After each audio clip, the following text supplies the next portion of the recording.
మోకాళ్ళేసి sorry చెప్పించడం ఏంట్రా నాయన? అదే ఒక సెలబ్రిటీని చేయించగలరా మీరు? సెలబ్రిటీని చేయించండి. ఇదే షోలో సెలబ్రిటీని చేయించండి. ఒకవేళ ఇదే తప్పు చేస్తుంటే సెలబ్రిటీని చేయించగలరా? నాకు సార్ ఈ సీజన్ తర్వాత చాలా సీజన్స్ ఉంటాయి, ఇదంతా జరిగింది గ్రాంటెడ్ కింద తీసేసుకుంటారు, మా షో ఇమేజ్ పాడైపోతుంది అని అన్నారు కదా. షో ఇమేజ్ ఎందుకు పాడవుతుంది సార్? ఎక్కడ పాడవుతుంది అంటే బయట ఎంత బూతులు మాట్లాడినా ఎంత ఎలా ఉన్నా సరే అలాంటి వాళ్ళందరినీ తీసుకొచ్చి లోపల పెట్టి ప్రతి ఇంటికి ఇలాగ ఉండాలి అంటే ఒక ఒక షోలోని ఒకరిని తీసుకొస్తున్నప్పుడు వాళ్ళని ఇన్స్పైర్ చేయాలి, కానీ ఇలాంటి వాళ్ళని తీసుకొచ్చారేంట్రా అని ఉండకూడదు. అలాంటి వాళ్ళని తీసుకొచ్చినప్పుడు అలాంటి వాళ్ళని పెట్టినప్పుడు షో పాడవలేదు.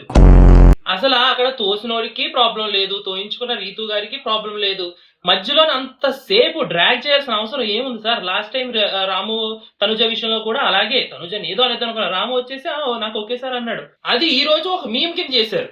ఒక ఇద్దరు మధ్య ర్యాప్ ఉన్నప్పుడు, వాళ్ళిద్దరు క్లోజ్ గా ఉన్నప్పుడు జరుగుతుంది అది. ఒక సారీ సార్ చాలా ఫీల్ అవుతున్నాను అని చెప్పినప్పుడు ఇలాంటిది ఎప్పుడు రిపీట్ చేయకు అని చెప్పాలి తప్ప అదే పట్టుకుని ఇంతసేపు డ్రాగ్ చేసి ఈ సీజన్ లో మీరు గమనించినట్లయితే గనక కామనర్స్ ని ఎంత లోగా చూడాలో అంత లోగా చూస్తున్నారు. అదే ఒక సెలబ్రిటీ అయితే బెల్ట్ ఇచ్చి కొడతాం, బెల్ట్ తీసుకొచ్చి పెట్టి లేదంటే నువ్వు బయటికి వెళ్ళిపో అని చెప్పి అనగలరా?